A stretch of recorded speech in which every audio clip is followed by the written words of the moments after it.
বলেন সুবহানাল্লাহ।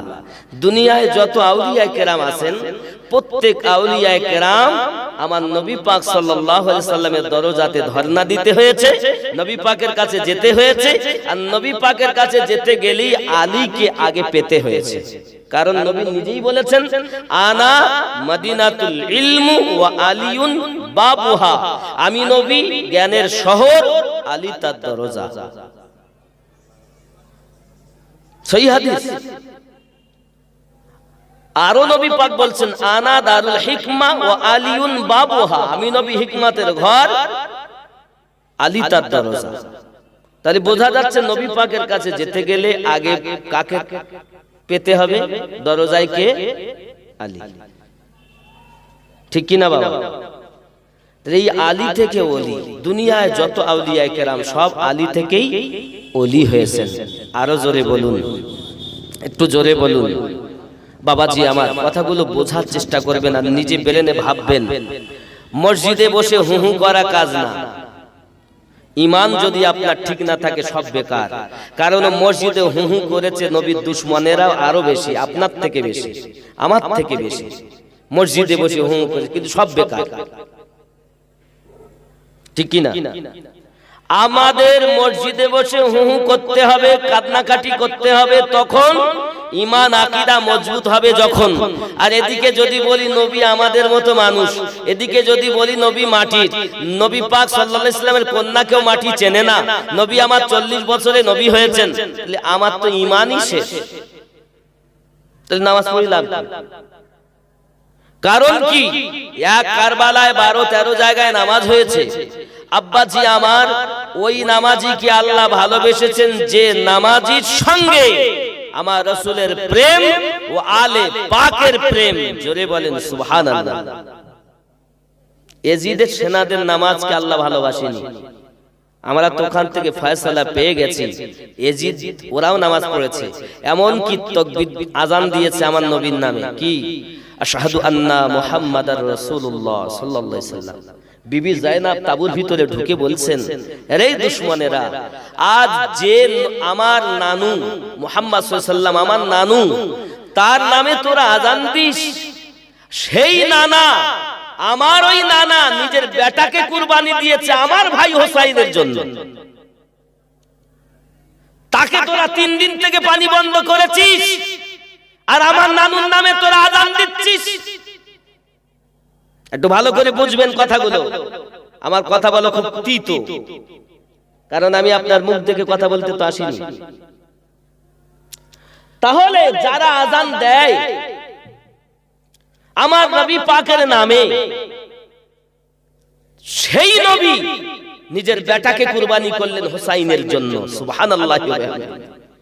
নামাজে সিজদা লম্বা করলেন হোসাইনের জন্য, নিজে ঘোড়া সেজে গেলেন হোসাইনের জন্য, কাঁধে করে খেলালেন হোসাইন পাককে, খুতবাকে ছেড়ে দিলেন নবী হোসাইনের জন্য। সেই হোসাইনকে 3 দিন থেকে পানি দেয় না। কয়দিন? 3 দিন। ঘর উজাড় করে দিয়েছেন। কিসের জন্য দিয়েছেন হোসাইনে পাক? আমাদের জন্য। আমার নানার উম্মতেরা টিকে থাকবে দুনিয়ায়, এজন্য। কিন্তু এতটা সবক তিনি দিয়ে গেছেন, আয় নানুর উম্মতেরা, আমাকে দেখে তোমরা শিক্ষা হাসিল করো। তলোয়ারের মাঝে আমি নামাজ পড়তেছি, ওয়াকিমুস সালাত, নামাজ কায়েম করো। কোথায়? চোর মসজিদে গেছে নামাজ পড়তে, কি বেটা বেটি চিন্তা করতেছে, ও তো চোর। আমার কথা কিন্তু ভালো লাগবে না। ইমামে হুসাইন পাক রাদিয়াল্লাহু তাআলা আনহু চতুর্দিক থেকে দুশমনেরা ঘিরে রেখেছে। এর কোন ওয়াক্ত এটা বল, সীমার বুকের উপরে চেপেছে। ইমামে হুসাইন পাক রাদিয়াল্লাহু তাআলা আনহু বলেন, আমি আমার নানুর মুখে শুনেছিলাম আমার রক্তে একটা কুত্তা মুখ লাগা। কে তুমি? আমি সীমা। এটা কোন সময়? তা বলছে এটা যোহরের সময়। সুবহানাল্লাহ বলা, মানে শুক্রবার জুমার ওয়াক্ত। ইমামে হোসেন পাক রাদিয়াল্লাহু তাআলা আনহু বললেন, তুমি এত ব্যস্ত কেন? বলে, আমি তোমার নরম গলাতে ছুরি চালাই, কিন্তু নরম গলা কাটে না কেন বুঝে আসে না। ইমামে হোসেন পাক রাদিয়াল্লাহু তাআলা আনহু বলেছিলেন, সীমাত তুই উঠে যাও, সীমাত তুই উঠে যাও, আমি তোকে বলবো আমাকে একটু নামাজ পড়তে দে 2 রাকাত। জোরে কোন সুবহানাল্লাহ। এ নবীর পাগলেরা, হোসেন পাকের মাস্তানারা, তিনি আজ দুশমনের কবলে পড়ে শিক্ষা দিতে গেলেন নানুর উম্মাত, জীবন যদিও যায় যেন নামাজ ছেড়ে দিও না। ঠিক কিনা বলেন? ঠিক কিনা বলেন? ইমামে হোসেন পাক জানালেন, আয় সীমাত উঠে যাও, আমাকে একটু নামাজ পড়তে দে, আমি তোকে বলবো কোন জায়গা দিয়ে ছুরি চালালে আমি হোসেনের গলা তুই কাটতে পারবি। আব্বাজি আমার সোনা মানিকেরা, ইমামে হোসেন পাক বললেন, সীমাত তোমার কি জানা নাই? তুমি যে জায়গাতে ছুরি চালাও এই জায়গাতে আমার নানু আমার 56 বছর আগে চুমু দিয়েছে। আমি যে হোসেন কারবালার মাটিতে শহীদ হয়ে যাব, দুশমন আমার গলাতে ছুরি চালাবে, সেটা কোন জায়গায় চালাবে? আমার নানু ওই জায়গাতে জন্মের পরেতে চুমু দিয়েছেন। সীমার রে, আমার নানুর চুমা দেওয়া জায়গাতে পৃথিবীতে এমন কোন তলোয়ার তৈরি হয়নি যা আমি হোসেনের গর্দান কাটতে পারে। জোরে বলুন।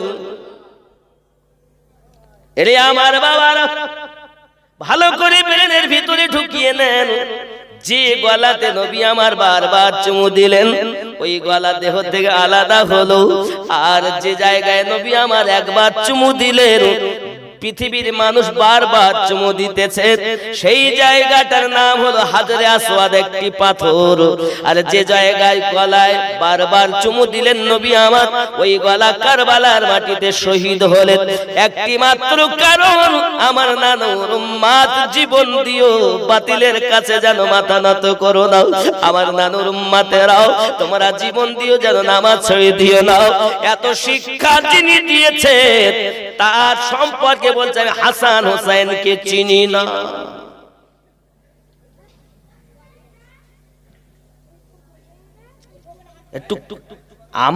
আমাকে গালি দেন, আপত্তি নেই, কিন্তু হাত পায়ে ধরে বলি, সম্মানিত ব্যক্তির সম্মানহানি করো না। পৃথিবীর সমস্ত ওলি আল্লাহ থেকে ইমাম হোসেন পাকের দাম কম না বেশি? জোরে বলেন, কম না বেশি?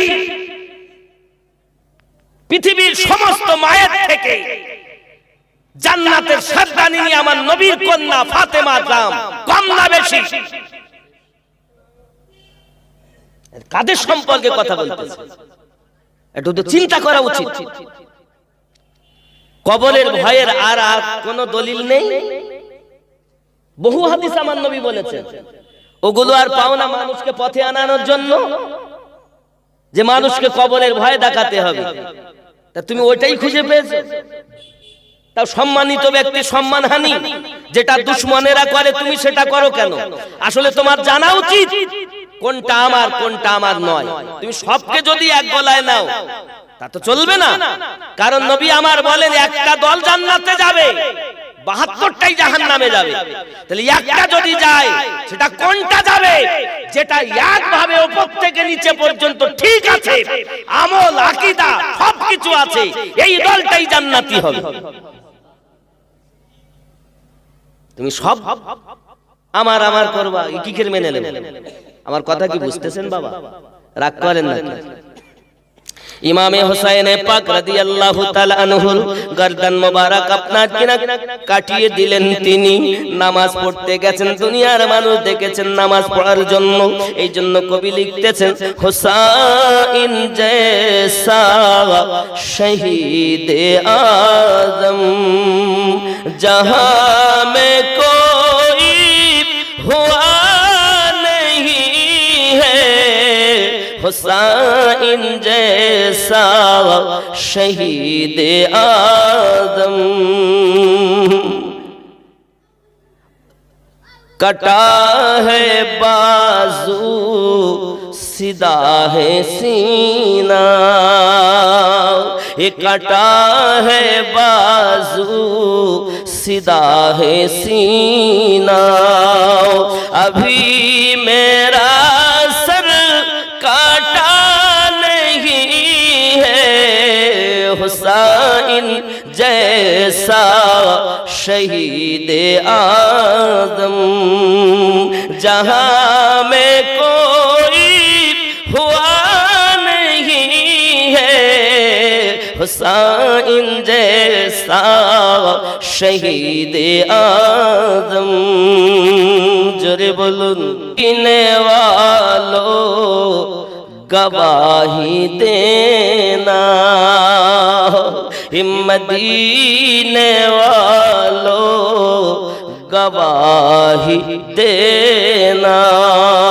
नमाज तो मेरी काज़ा नहीं है, सीने वालों गवाही देना। नमाज तो मेरी काज़ा नहीं है, हुसैन जैसा शहीद आदम।